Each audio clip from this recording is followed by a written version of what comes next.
Welcome back to my channel. ಹೊಸದಾಗಿ channel ನೋಡ್ತಾ ಇದ್ದರೆ ಸಬ್ಸ್ಕ್ರೈಬ್ ಮಾಡಿಕೊಂಡು ಸಪೋರ್ಟ್ ಮಾಡಿ. ವಾರಾಹಿ ದೇವಿಯ ಆಶೀರ್ವಾದ ಎಲ್ಲರ ಮೇಲೂ ಇರಲಿ ಅಂತ ವಿಡಿಯೋ ಪ್ರಾರಂಭ ಮಾಡ್ತಾ ಇದ್ದೀನಿ. ಸ್ನೇಹಿತರೆ, ಈ ತಪ್ಪದೆ ಈ ಆಷಾಢ ಮಾಸವನ್ನು ಬಳಸ್ಕೊಳ್ಳಿ. ಮುಖ್ಯವಾಗಿ ಲಕ್ಷ್ಮಿಯ ಒಂದು ಮಾಸ ಅಂತ ಹೇಳ್ತೀವಿ. ಈ ಮಾಸದಲ್ಲಿ ಯಾವುದೇ ಒಂದು ಶುಭ ಕಾರ್ಯಗಳನ್ನು ಮಾಡೋ ಹಾಗಿಲ್ಲ ಅಂತ ಅಂದ್ಕೊಳ್ತೀವಿ. ಆದರೆ ದೈವಿಕವಾಗಿ ನಾವು ಭಗವಂತನನ್ನು ಹಾಗೂ ಲಕ್ಷ್ಮೀ ದೇವಿಯನ್ನು ಈ ಮಾಸದಲ್ಲಿ ತುಂಬ ವಿಶೇಷವಾಗಿ ಪೂಜೆಯನ್ನು ಮಾಡುವಂಥದ್ದು, ಪರಿಹಾರಗಳನ್ನು ಮಾಡಿಕೊಳ್ಳುವಂಥದ್ದು. ಮಾನವ ಜೀವನದಲ್ಲಿ ಹಲವು ಸಮಸ್ಯೆಗಳು ಅನ್ನೋದು ಇರುತ್ತೆ, ಕೋರಿಕೆಗಳು ಅನ್ನೋದು, ಕನಸು ಅನ್ನೋದು ಬಹಳ ದೊಡ್ಡದಾಗಿರುತ್ತೆ. ಅದನ್ನು ನೆರವೇರಿಸ್ಕೊಳ್ಳೋದಕ್ಕೆ ತುಂಬ ನಾವು ಪರದಾಡ್ತಾ ಇರ್ತೀವಿ. ಅವರು ಎಲ್ಲರೂ ಕೂಡ ಈ ಪರಿಹಾರಗಳನ್ನು ಮಾಡಿಕೊಂಡಾಗ ಮುಖ್ಯವಾಗಿ ಹಣಕಾಸಿನ ಮೇಲೇ ಜಾಸ್ತಿ ಮನುಷ್ಯನಿಗೆ ಪ್ರತಿಯೊಂದಕ್ಕೂ ಕೂಡ ದುಡ್ಡು ಇರಲೇಬೇಕು. ಹಣಕಾಸು ಅನ್ನುವಂಥದ್ದು ಎಷ್ಟು ಮುಖ್ಯವಾಗಿದೆ ಅಂತ ಹೇಳಿದ್ರೆ, ಜೀವನದಲ್ಲಿ ಯಾವುದೇ ತಗೊಳ್ಬೇಕು, ಏನೇ ಮಾಡಬೇಕು ಅಂದರೂ ಕೂಡ ದುಡ್ಡು ನಮಗೆ ಇರಬೇಕು. ಅದನ್ನು ಯಾವ ರೀತಿ ನಾವು ಸಂಪಾದನೆ ಮಾಡಬೇಕು, ಇದೆಲ್ಲವೂ ಕೂಡ ಕೆಲವೊಂದು ಬಾರಿ ನಮಗೆ ಯಕ್ಷ ಪ್ರಶ್ನೆಯಾಗಿ ಕಾಡ್ತಾ ಇರುತ್ತೆ. ಇದನ್ನು ಸಿಂಪಲ್ಲಾಗಿ, ಮುಖ್ಯವಾಗಿ ಎಷ್ಟೋ ಜನಕ್ಕೆ ದುಡ್ಡಿರುತ್ತೆ, ಆಸ್ತಿ ಮಾಡ್ಕೊಳ್ಳೋದಕ್ಕಾಗಿರೋದಿಲ್ಲ. ಹಣಕಾಸು ಇದ್ದಾಗಲೂ ಕೂಡ ನಾವು ಬೇಗ ತಗೊಳ್ಬಹುದು ಅಂದ್ಕೊಳ್ತೀವಿ. ಆದರೆ ಭೂಮಿ ದೋಷಗಳಿರುತ್ತೆ, ಬಂಗಾರದ ದೋಷಗಳಿರುತ್ತೆ. ಅಂದರೆ ಚಿನ್ನ ತಗೊಳ್ಳೋದಕ್ಕೆ ಆಗೋದಿಲ್ಲ, ತಗೊಂಡ್ರೂ ಕೂಡ ಗಿರ್ವಿ ಇಡ್ತೀವಿ, ಮಾರ್ತೀವಿ, ಅಥವಾ ನಮ್ಮ ಹತ್ರ ಉಳಿಯೋದಿಲ್ಲ. ಇದನ್ನು ಕೆಲವೊಬ್ಬರು ಆಶ್ಚರ್ಯ ಅಂದ್ಕೊಳ್ಬಹುದು. ಆದರೆ ಎಷ್ಟೋ ಜನಕ್ಕೆ ಇದರ ಅನುಭವ ಆಗಿರುತ್ತೆ. ಅಂತಹವ್ರಿಗೆ ಇದ್ರ ಬಗ್ಗೆ ಅರ್ಥ ಆಗುತ್ತೆ. ನೀವು ಈ ಪರಿಹಾರವನ್ನು ಮಾಡಿಕೊಂಡಾಗ ಸಾಲ ಏನಾದರೂ ಇದ್ದರೆ ಸಾಲ ತೀರುತ್ತೆ, ಚಿನ್ನ ತಗೊಳ್ಳುವಂಥ ಯೋಗ ಕೂಡಿ ಬರುತ್ತೆ, ಭೂಮಿಯ ಯೋಗ ಕೂಡಿ ಬರುತ್ತೆ, ಮನೆ ಕಟ್ಟಿಕೊಳ್ಳುವಂಥ ಯೋಗ ಕೂಡಿ ಬರುತ್ತೆ. ಹಲವು ಸಮಸ್ಯೆಗಳು ಸಣ್ಣ ಪುಟ್ಟದಾಗಿದ್ದರೂ ಕೂಡ ಅದನ್ನು ಪರಿಹಾರ ಮಾಡಿಕೊಳ್ಳೋದಕ್ಕೆ ಈ ದಿನ ಸಹಾಯ ಮಾಡುತ್ತೆ. ಬುಧವಾರ ನೀವು ನೆನಪಿಟ್ಕೊಂಡು ಯಾವುದೇ ಒಂದು ಬುಧವಾರದ ದಿನಗಳಲ್ಲಿ ಹೆಸರು ಕಾಳನ್ನು ಒಂದು ಮುಷ್ಟಿಯಷ್ಟು ಪಕ್ಷಿಗಳಿಗೆ ಆಫರ್ ಮಾಡಿ.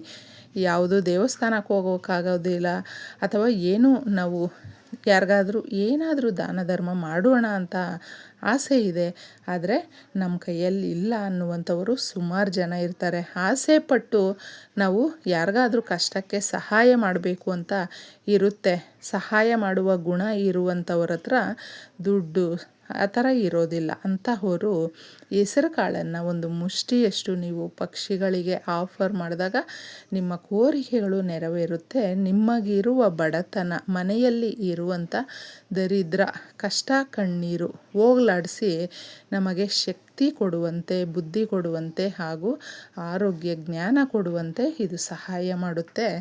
ಇದನ್ನು ಯಾವ ರೀತಿ ನಾವು ಮಾಡಿಕೊಳ್ಬೇಕು, ಈ ದಿನ ಮಾಡುವಂಥ ಪರಿಹಾರ ಅನ್ನುವಂಥದ್ದು ಇದರಲ್ಲಿ ತಿಳ್ಕೊಳ್ಳೋಣ. ಹೆಸರು ಕಾಳು ಅನ್ನುವಂಥದ್ದು ಬುಧವಾರಕ್ಕೆ, ಅಂದರೆ ಗಣಪತಿಗೆ ಇಷ್ಟ ಆಗುವಂಥದ್ದು. ಗಣಪತಿ ದೇವಸ್ಥಾನಕ್ಕೆ ಹೋದರೆ ಅಥವಾ ನಿಮಗೆ ದಾನ ಮಾಡುವ ಶಕ್ತಿ ಇದೆ ಅಂತ ಹೇಳಿದ್ರೆ ಅಕ್ಕಿ, ಹೆಸರು ಕಾಳು, ಬೆಲ್ಲ ಇಷ್ಟನ್ನು ಸೇರಿಸಿ ಕೊಡಬಹುದು. ಅಥವಾ ಈ ಮೂರರಲ್ಲಿ ಯಾವುದಾದ್ರೂ ಒಂದನ್ನಾದರೂ ಹೆಸರು ಕಾಳನ್ನು ದಾನ ಮಾಡೋದ್ರಿಂದ ಬುಧವಾರದ ದಿನಗಳಲ್ಲಿ ನೀವು ಅಂದುಕೊಂಡಿರುವ ಕಾರ್ಯಗಳು ನಿರ್ವಿಘ್ನವಾಗಿ ನೆರವೇರುತ್ತೆ.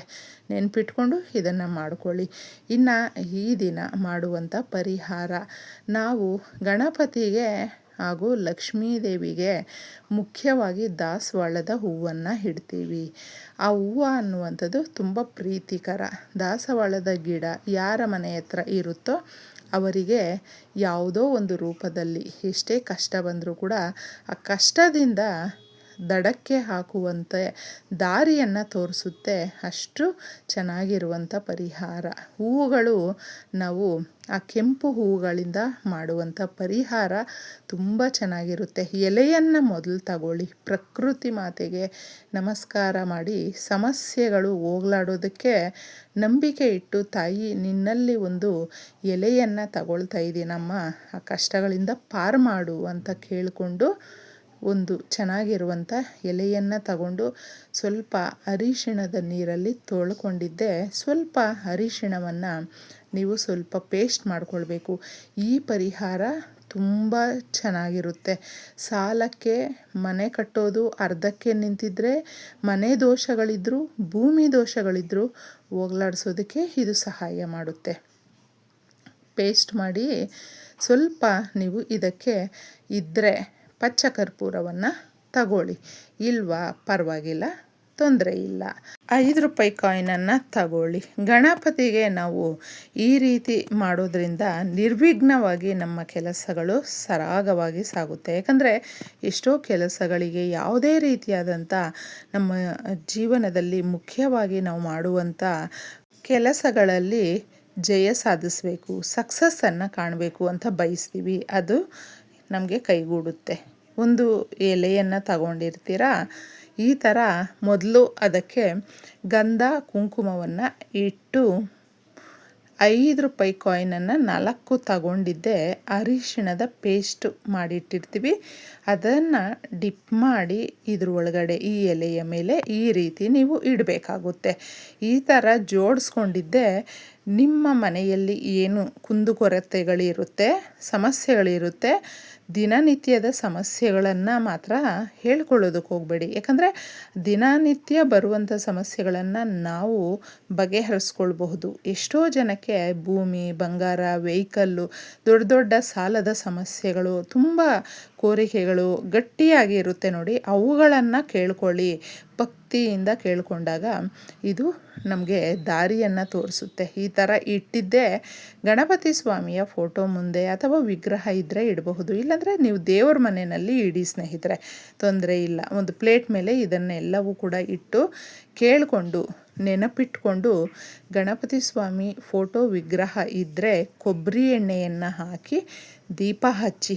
ಬುಧವಾರದ ದಿನಗಳಲ್ಲಿ ಕೊಬ್ಬರಿ ಎಣ್ಣೆಯ ದೀಪಾರಾಧನೆ ಮಾಡೋದ್ರಿಂದ ಇಷ್ಟಾರ್ಥಗಳು ಪ್ರಾಪ್ತಿಯಾಗುತ್ತೆ. ಇನ್ನು ದಾಸವಾಳದ ಹೂಗಳನ್ನು ಇಡಿ ಗಣಪತಿ ಸ್ವಾಮಿಗೆ. ಗರಿಕೆ ಇದ್ದರೆ ಸಾಧ್ಯ ಆದರೆ ಇಡಬಹುದು.